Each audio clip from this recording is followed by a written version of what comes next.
Olá, aposto que você vai querer assistir na íntegra a conversa com esse advogado que tem uma atuação destacada no combate à corrupção. Ele já pediu o impeachment do ex-presidente Michel Temer, também do ex-governador de Minas, Fernando Pimentel, que chegou inclusive a ser analisado pela Assembleia Legislativa, colocado em votação, e conseguiu também a cassação de 2 vereadores de Belo Horizonte por corrupção. Mariel Marra é que nos honra com essa conversa, com esse tempo que eu estava sonhando já há muito tempo, porque pesquise na internet, você vai ver bastante coisa do advogado Mariel Marra, e conseguir um tempo com um cara desse não é muito fácil, né? Então estamos aqui nesse cenário paradisíaco, esse cartão postal de Belo Horizonte, e eu queria te perguntar, para começar, doutor Mariel, por que essa preferência, se é que é uma preferência, se é que eu posso chamar assim, por impeachment? Almeida, antes de mais nada eu quero agradecer esse convite. Pessoal, estou aqui com essa voz marcante de Minas Gerais, do Brasil, conhecida aí no mundo inteiro, né, Almeida? Deus queira que sim, né? Então, Almeida, a preferência não é, na verdade, uma preferência, mas é um chamado de Deus. Pelo menos para mim, eu entendo dessa forma. E uma necessidade também, né, gente? Sim, antes de ser uma necessidade, que todo mundo está indignado e decepcionado com a classe política, eu entendo que é um chamado de Deus, porque o Deus o qual eu sirvo e que é o meu Pai, ele é justo, ele é a justiça. Amém. E quando eu promovo a justiça, eu estou refletindo a imagem de Deus na sociedade. Então é uma forma de evangelização, inclusive. Sim. Promover a justiça e colocar à disposição da sociedade o conhecimento que eu então adquiri na faculdade de Direito. Agora, desses pedidos, dessa sua atuação, qual que você destaca mais, doutor Mariel? Olha, eu posso destacar 2 pedidos que foram os pedidos de cassação dos 2 vereadores aqui em BH em 2019. Isso nunca tinha acontecido antes na história, porque todos os pedidos de cassação que aconteceram antes, eles haviam sido feitos pelos próprios vereadores. Sim. E que logo a seguir eles entravam ali em um acordo e esse pedido ele acabava em pizza. E foi o que me falaram na época: você está perdendo o seu tempo aí. Só que, diferente do que foi nos anos anteriores, agora em 2019 tinha sido feito por um cidadão comum que não tinha nenhum vínculo com a Câmara Municipal. Mas só um minutinho, qualquer cidadão pode fazer isso? Pode, Almeida. Não sabia. Pode. Qualquer cidadão, diante de uma quebra de decoro parlamentar, ele pode então representar contra aquele vereador. Não é necessário que seja advogado. Não há necessidade. É claro que tem alguns termos Sim. técnicos, alguma formatação da petição que talvez seja necessário ter ali um conhecimento técnico de um advogado. Mas juridicamente falando, qualquer cidadão pode representar contra um vereador. Inclusive, Almeida, este é o grande legado que eu quero deixar para a cidade. Não fiz isso para simplesmente colocar o meu nome na história de BH, mas para mostrar para todo mundo que todos nós podemos e devemos investigar e analisar, né, quem são aqueles que foram colocados num cargo eletivo. Mas os caras, então, os 2 vereadores foram cassados, Foram né? cassados, exatamente. Um acusado de praticar rachadinha, né, que é quando um vereador ou um parlamentar, ele exige parte da remuneração do seu servidor, né? Ele exige que o servidor dê uma parte para ele. E o outro era acusado de desviar 30 milhões de reais quando ele então era presidente da Câmara em 2016. Foram casos pesados, né? Casos bem difíceis, mas que era necessário naquele momento pedir a cassação deles por quebra de decoro, porque eles haviam sido presos, né? Presos preventivamente. Que bacana.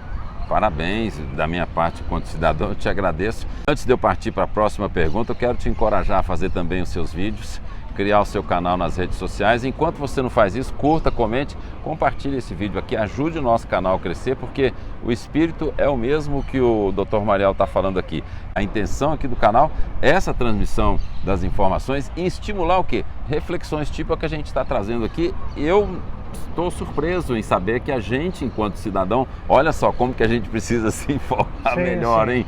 Veja bem. É exercício de cidadania, Não né, é? Almeida? É o cidadão realmente querer mudar a situação do contexto onde E a ele questão está. dos impeachments do ex-presidente Michel Temer e do ex-governador Fernando Pimentel? Então, do governador Pimentel foi porque em 2018 ele não estava repassando os duodécimos, né? Porque o Poder Executivo ele tem a chave do cofre na mão e ele é obrigado a repassar uma parcela do orçamento para o Poder Legislativo e para o Poder Judiciário, para que esses poderes tenham condições de arcar com as suas despesas. E o que o Pimentel estava fazendo durante todo o seu governo, até que chegou em 2018 e aí a gota d'água aconteceu quando os servidores começaram a ter o seu salário atrasado, servidores do Legislativo e do Judiciário.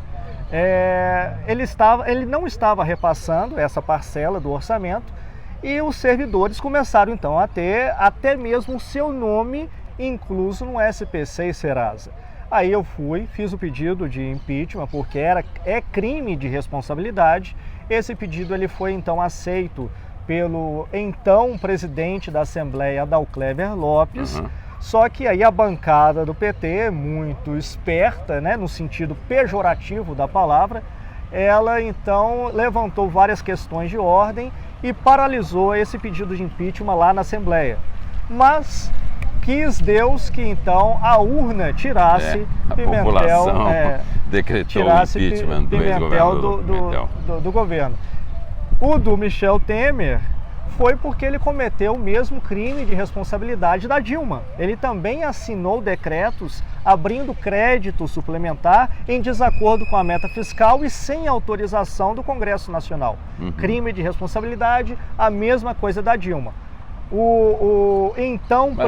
Antes que alguém se pergunte, mas esse cara, você votou na Dilma, você é defensor da Dilma? Porque alguém pode pensar isso em casa, né? Não sou defensor da Dilma. É só para deixar isso claro. Mas, uma vez que Michel Temer era vice da Dilma e ele também tinha cometido o mesmo crime de responsabilidade, eu não passei pano para o Michel Temer, é questão de justiça. É isso que falta no nosso país, na nossa população, né, doutor Muriel?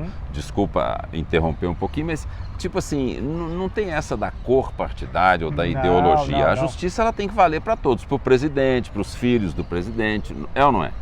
Corrupção, ela não escolhe partido, não escolhe ideologia, não escolhe cor de camisa, se é vermelha ou se é amarela. Corrupção não tem lado.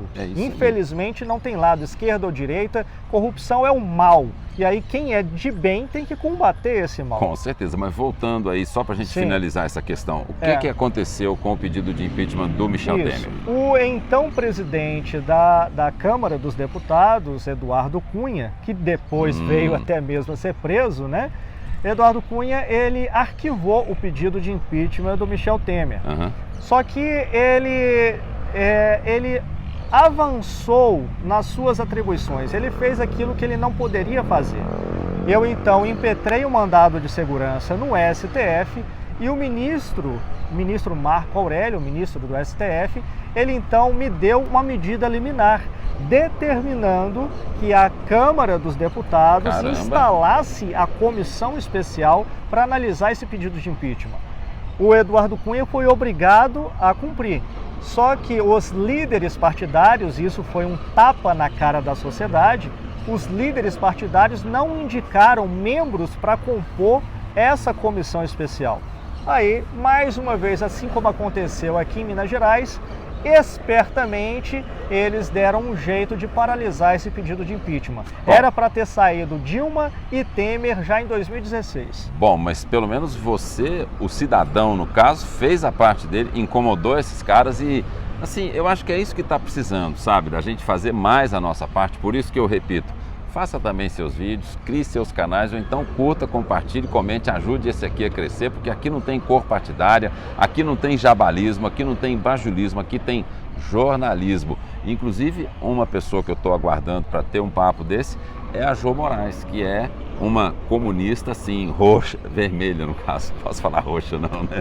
Enfim, o advogado Mariel Marra, desculpa aí a descontração, tá? Mas é só para deixar bem claro que aqui não tem esse negócio. O negócio aqui é informação. o trem aqui, já que nós estamos em Minas Gerais, né, é jornalismo.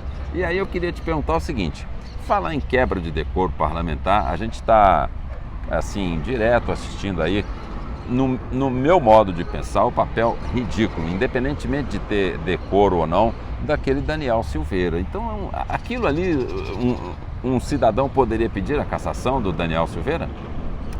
Pode sim. Agora resta saber se o comportamento dele realmente está quebrando o decoro parlamentar. O que é decoro parlamentar, então? O decoro parlamentar, de forma bem simples, porque muita gente acha que isso é um conceito muito subjetivo, mas não é.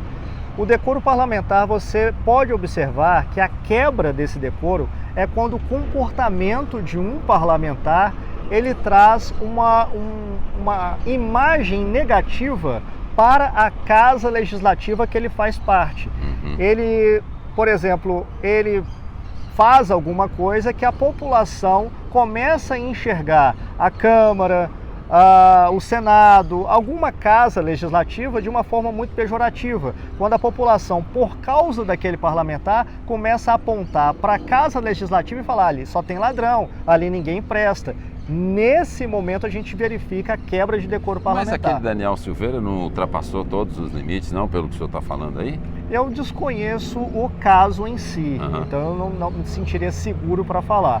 Mas se a população, a partir do comportamento dele, está enxergando de forma negativa a Câmara dos Deputados, aí sim há que se falar em quebra de decoro parlamentar. Eu vou te pedir para a gente gravar mais um vídeo falando sobre as questões envolvendo a Bíblia e a política, pastores, deputados que são pastores. Podemos fazer isso? Vamos inclusive fazer, porque sim. Você é um teólogo, é um pastor inclusive, sim, atuante e tal. Eu acho que seria interessante a gente falar, isso me lembrou disso, dessa quebra de decoro, digamos assim, né, com as coisas de Deus, com a Bíblia, essa situação toda agora no Ministério da Educação. Enfim, esse vídeo a gente fica por aqui, mas não sai daí não. Fique ligado porque já já eu posto o outro vídeo falando da Bíblia e da política. Até já então, não esqueça de fazer seus vídeos enquanto você não faz. Curta, comente, compartilhe e se inscreva aqui no canal que é mais seu do que meu. O nosso Qual Brasil Queremos Almeida Neto. Até já!